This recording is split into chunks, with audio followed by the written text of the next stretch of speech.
moja ya wajumbe ambao wapo pale kwenye Mtakuja Filamu, na sasa hivi tunaenda kuongea naye ili tujue machache kutoka kwake, kipi ambacho anakiona, kipi kiongezeke, kipi kipunguzwe kwenye hiyo Mtakuja Filamu.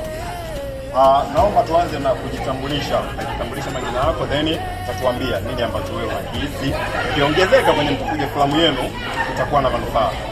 Asante ndugu mwandishi, kwanza nashukuru sana kupata nafasi hii adhimu katika kutangaza Mtakuja Filamu. Kwa kweli mimi naitwa kwa majina Ibrahim Hamisi Ngunula, ni miongoni mwa memba wa Mtakuja Filamu, waanzilishi kabisa. Tunajivunia katika hilo. Mtakuja nafikiri tunazidi tunaiprove day to day kutokana kwamba tulipotoka, tulipo na tuna matumaini hata tunakokwenda au tunakoelekea tunakuwa na focus au tutakuwa na future.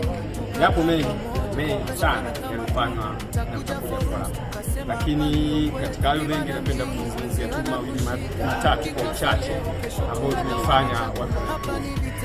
Walitubeza kwa sababu kama mnapoanzisha jambo katika jamii zetu hizi, watu wengi wanasubiri mshindwe ili waongee, lakini sasa tumewalazimisha kwamba hawajashindwa, yani wamesikia kwamba tutashindwa, lakini kwa kuwa bado wanaona tunaendelea, bado nini hamjashindwa, sisi hatujashindwa, lakini wanaongea hivyo kwa sababu walisubiri tushindwe. Sio, umeelewa? Walisubiri tushindwe ili waongee, lakini kwa kuwa sasa hatushindwi, nao wamezidi kuongea, na tunawaambia tunachukulia kama changamoto. Tuna mambo mengi, tuna programu inaanzishwa ya kutoa faraga.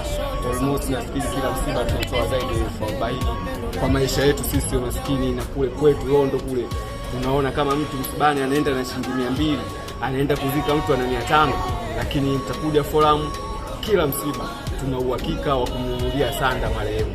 Hili ni jambo kubwa sana, tunaweza kuliona ni dogo, lakini lina tija sana, na kitu ambacho kimetuongelea thamani Mtakuja Filamu ni swala la kushirikiana na jamii.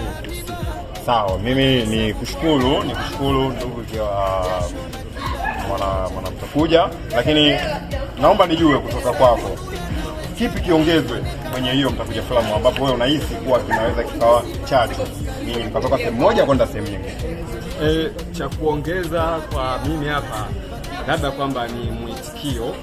Nafikiri kwamba tumelaki mwitikio umekuwa mdogo sana, lakini japokuwa na mwitikio wao ni kuwa mdogo, lakini bado kuna majambo yetu muhimu yanaendelea. Maana kuna watu wengine hawawezi wakashiriki kwenye kikao, lakini tunashirikiana kwa namna moja ama nyingine, maana watasendi nani. Asante sana ndugu mwana Mtakuja Filamu. So bado